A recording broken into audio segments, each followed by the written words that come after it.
Hi there, grade 12. Welcome, guys, to your trial and final exam preparation. So, if this is your first time watching my lessons, please make sure that you subscribe to the channel, help the channel grow. Also, leave a comment below. So, on this lesson, we're going to look at question 4 of this question paper. So, this is a pre-trial exam prep. Okay, so now I'm just gonna go through 4.1 all the way to 4.7 of this question paper. So you can see that we are given a parabola, and the equation of a parabola, it is in what? It is given in a turning point form. That is a very important thing for you to know. Okay, so I'm referring to this f at x. It is in the turning point form. Okay. Right, so now what I'm going to do, let me just go straight to the first question without reading the statement. And the first question wants us to write the length of AB. So this is your point A, and this is your point B. So we know the coordinates of A, the x coordinate of A, because to find the horizontal length, you need the x coordinates of these 2 points. We have A, it's -2. We need to find B. But if you look carefully, B is the x-intercept of what? B is the x-intercept of both of these graphs. But now we can't use f at x because we don't know the value of A. So I'll go with g at x. So when I write g at x down, g at x is equal to x minus 6. I can find the x-intercept if y is 0. So one thing that I need you to remember, this g at x, it's like saying this is y is equal to x minus 6. So what I'm going to do, I'll just quickly substitute where there's y, let's take this equation and put 0, and this will be x minus 6. So let's bring the 6 to the other side. What is the value of x? 6. So now you can see that the x coordinate here is 6, and to find the distance, we just have to add the coordinates without considering the signs. Okay, so this tells you that when they say write down the coordinates, you're gonna add the 2 with the 6, the x coordinates of those points, without considering the sign, because this is the length. So this tells you that from A to the origin, that's 2 units. Then from the origin to B, that's 6 units, which give us an answer of 8 units. Right, so this is what they are interested in. I hope you guys understand that part. Let me just move to 4.2. Okay, what do we have here on 4.2? Determine the coordinates of D, the turning point of F. Ladies and gents, it's also important to look at your mark allocation, right? Because when you look at the mark allocation, the 2 marks, it tells you that this question is like easy, né? Determine the coordinates of D. What is the coordinates of D? The coordinates of D is the turning point of F.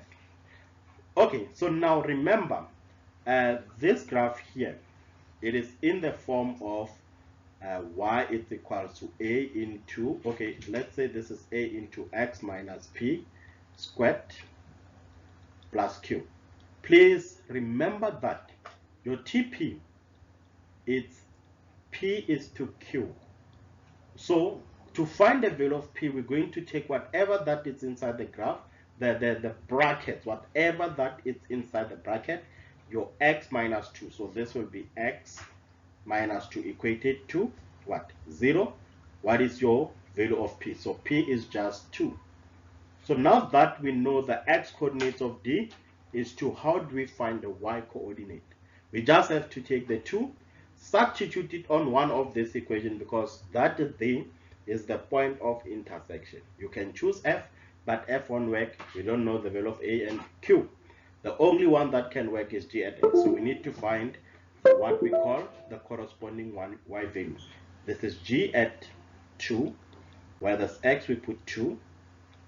This is like 2 minus 6, therefore G at 2 is what? That's like minus 4. So the coordinates of D is 2 and minus 4. Then this, you've managed to answer this question, you'll definitely find the answer. So I'll definitely advise you to show these steps. when you give the marker. Like say this is the first thing is finding the TP, okay, and say I know the x coordinates, then say now I'm gonna use that x coordinate to find the corresponding y value. And that's it for this one. I think this one is also something very easy. Let's move to 4.3. 4.3 says that show that the equation of f can be written as f at x is equal to x squared over 4 minus x minus 3. Okay, so now what they are asking you is to find q, find a and 1, and then expand the bracket, put this in a quadratic form. Okay, so now if you still remember from the previous lessons, we talked about d being what? The coordinates of d, I think it was 2 and minus 4. Remember, we said that the turning point is in the form of p is to q. So from f at x, this tells you that so far f at x is just equal to what? A into x minus 2 squared. Then we need to subtract minus 4 because that's the value of q. So now the aim is to find the value of a. How can we find the value of a? We can choose any point on the graph, and then we can work with that point to find a. So what I'm going to do, I know that I can rewrite this equation as y is equal to a into x minus 2 squared minus 4. So I'm going to choose any point, and I'm thinking which point can I use? Am I allowed to use the x-intercept? Am I allowed to use the x-intercept? Okay, so what I'm going to do, I think it's best if we use point A. We can substitute that point A minus 2 and 0. So I'm going to sub point A on that equation, which is minus 2 and what? Minus 2 and 0. Okay, let's do this. What's next? Where there's y, let's put minus 2. Okay, where there's y, where there's x, so let's put minus 2. Where there's y, let's put 0. So this will be 0 is equal to a into 0, not 0 but minus 2, because the aim is to find what? The aim is to find a. That is what we are looking for. So this will be a into where there's x, I put minus 2 squared minus 4. Minus 2, I think that's like 4. It's minus 4 squared, which is 4 squared is 16. So this will give us 4 comes this side, and this will be 16a. Oh, okay. So this will be like 16a. Okay, so this will be like 16a. Divide both sides by 16 to isolate a. Therefore, 4 goes into 4 one time. 4 goes into 16 4 times. Okay, so the value of a is just 1 over 4. Okay, so this is your a. And then now you'll be asking yourself, what is the next step? What should I do next because I have a? Okay, this is easy. Just go back to this part here. Where there's a on that equation, substitute a. So this tells you that the graph now becomes y to be equals to 1 over 4 into x minus 2 squared, then minus 4. So what I'm going to do is that I need to expand the bracket. I need to multiply out the bracket and put this in a quadratic form. Okay, so this will be like y is equal to 1 over 4. We expand the bracket, x minus 2 into x minus 2 minus 4. And this makes sense because it's 4 marks, né? So now this will be like saying y is equals to 1 over 4. Then inside the bracket, it's x squared.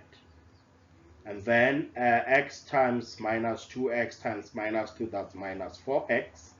And then I'm going to have minus 2 times minus 2, that's positive 4. Then we still have minus 4 outside the big bracket. So please do not forget that these brackets, the one in red, we still need to multiply that bracket out by what? By 1 over 4. So when you do that, this gives us your y to be 1 over 4x squared. Then I have minus 4x times 1 over 4, which is just x.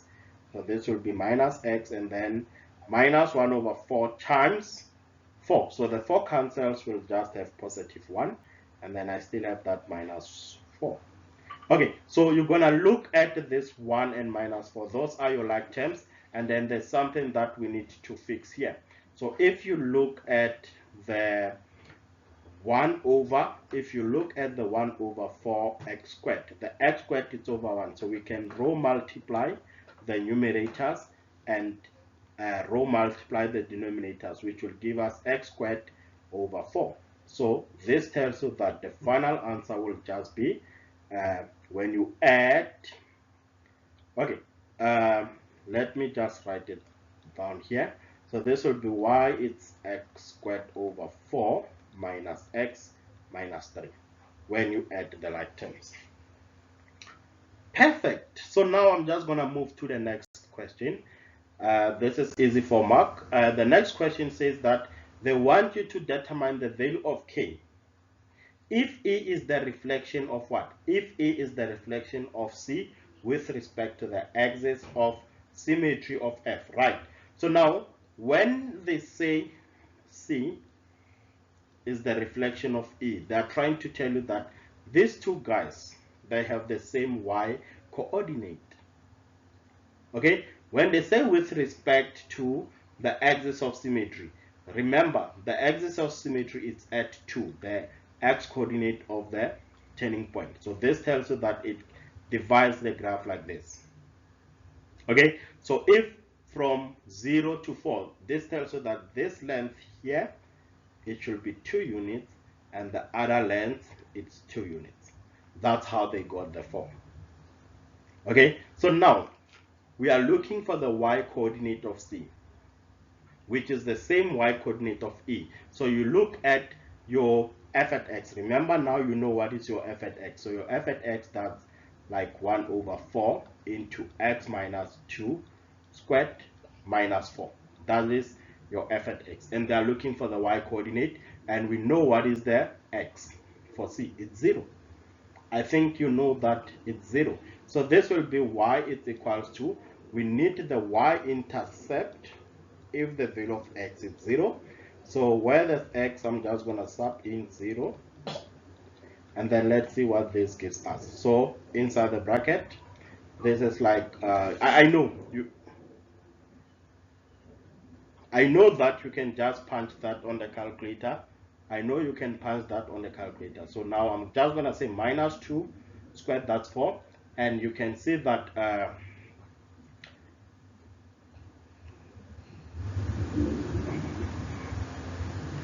okay, it's gonna be 1 over 4 times 4, which is 1. Then you minus 4, this gives you minus 3. So the coordinate of k is just negative 3, because k is the y coordinate of E, which is the same y coordinate of C. And that's it for this one. I'm just gonna move to the next question. The next question says, determine the equation of a tangent to the curve at E. Okay, so now remember, at E the coordinate is 4 and minus 3, right? We know the coordinates at E, and if I draw my tangent, it will look more like this. It will touch the graph at one point. And they say that this tangent is parallel to G, so this line is parallel to that.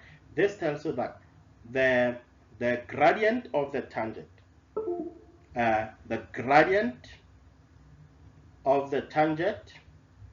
it will be equals to the gradient of G.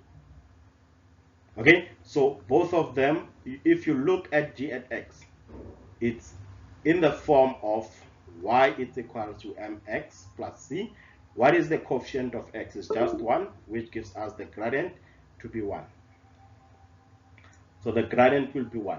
So now that you have the gradient and they're looking for the equation, remember the equation of the tangent is in this form. Already you know the gradient is 1. Substitute 1, you'll have x plus c, and sub in that point E, which is 4 and minus 3, to find the corresponding, to find the value of C. This is your x, this is your y.